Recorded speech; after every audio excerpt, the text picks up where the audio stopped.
Coming back, it's time to take the next step forward in the Scott Loper case, Operation Play Ball.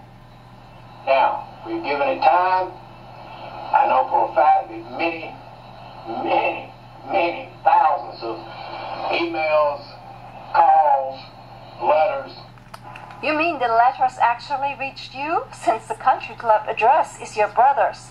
You know, just wondering whether he has an idea, although by now he most likely does. Assorted things went out to mainstream media. They've had their chance. Now it's time to press forward, and the numerous, probably thousands of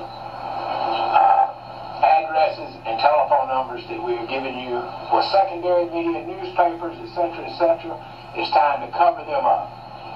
And we have to cover up secondary media. Secondary media is hungry for news stories, and if this is not newsworthy, I don't know what is. I can tell you what is newsworthy. You being exposed.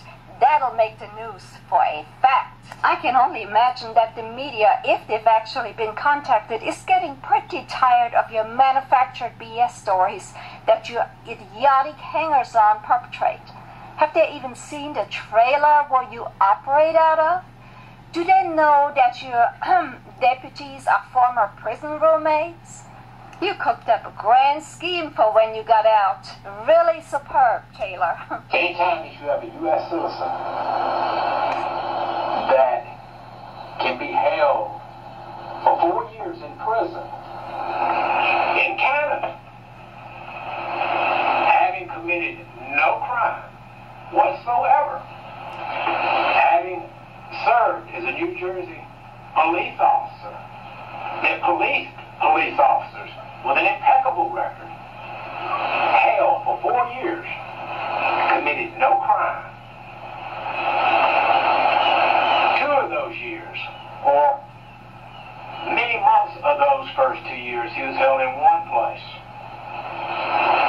tortured, fed food with human feces in it, kept in cages the size that you would carry a dog in, where the cockroaches became your friends.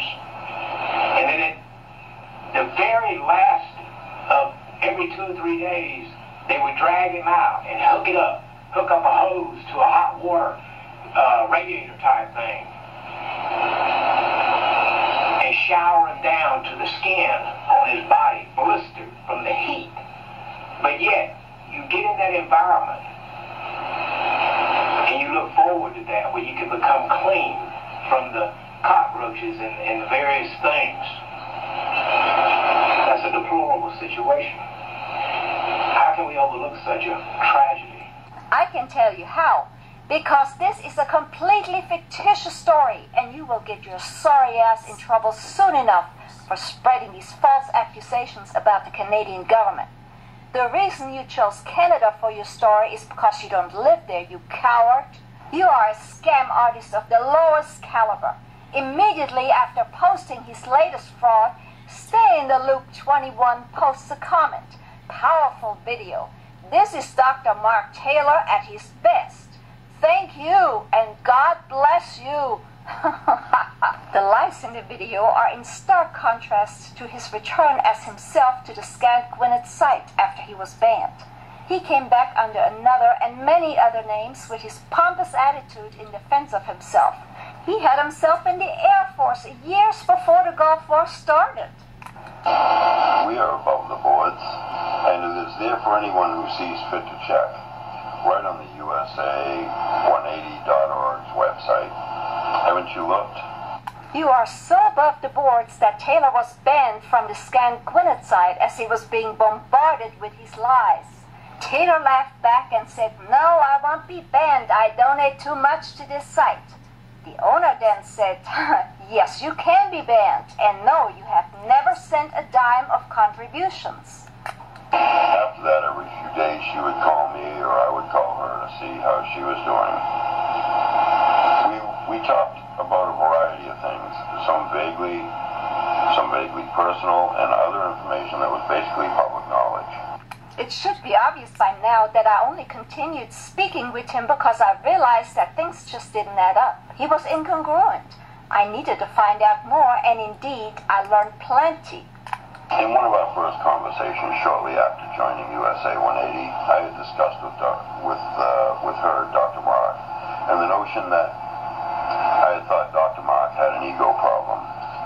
To my satisfaction, I later learned that it was not an ego problem, but it was Dr. Mark's motivation and drive to get the message out.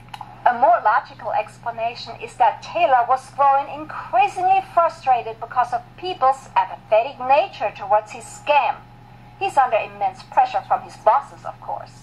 There's a reason he shows an employer identification number on his link to the IRS. Haven't you checked? Either out of jealousy or maybe they work for somebody else. Who knows? Who cares? Sure, you care so little that you had your main female followers make a video reminding your audience to be careful, as I might be an agent or worse. Ladies, you're beating a dead horse. Your idol is more interested in the boys. So, it's not too late.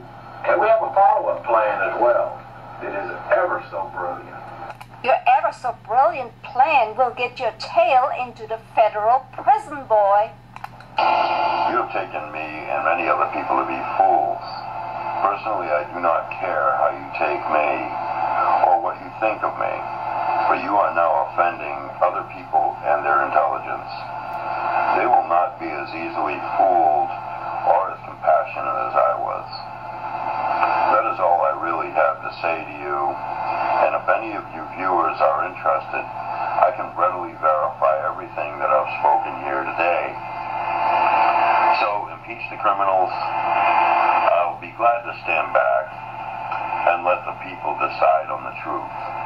I've received several messages saying that they indeed asked you to verify, but instead of forwarding the requested information, you blocked their channel immediately and attacked from your sock accounts. Now, why would you want to do that? I have a picture of Taylor posted on Scan Gwinnett when he was exposed. The image, unlike his avatar of a very young Taylor in his early 20s on MySpace, shows him sitting at his computer. The props around his desk from last night's video are the same ones as he keeps moving them around in his trashy trailer with the ever-present green towel. I guess no one of his mental giant followers has figured out what he's covering up, but I can only imagine. To this day, no one knows whether he got any tips, from whom the tips may have came from, or how much he received in donations. And now he has even gone outside of the US to follow a non-existing missing child. If you search the internet, you can find him on many missing children's threads still up from last year. But it is interesting to note how many sites are gone when several months ago he had hundreds of pages looking for missing boys, which appears to be his specialty. It is sad to realize at this point in time that while others of us are working very hard in trying to get the message of truth out to the masses, we should have somebody who intends to divide us. Impeach the criminals. I thought that you had more integrity and maturity than this. Your true colors are now showing. This, of course, will be left up to the viewing audience to decide. I have spent my life telling the truth. You have spent most of your life in jail, buddy. I consider myself a patriot of the highest integrity and never had any goal to divide. On the contrary, but I will not stop exposing arrogant, low-life criminals who believe that they have a right to exploit our crisis and scam potentially millions from innocent citizens who trusted them. Your threats against me have been noted, Taylor. You know what is going to wait for you by the final video, as I'm saving the best for last. Your idiotic self-investigation is a joke. Quote, "The National Directors has the goal of educating and enabling Americans to return to their places as responsible, participating citizens." Unquote. You make us laugh with the crap you write, you arrogant bastard, saying that you will educate others. For what? How to end up in this slammer? I never had anything online and have no failed fashion line. My website states that I put my business on hold for the time being. wishing that you could not have any tax violations?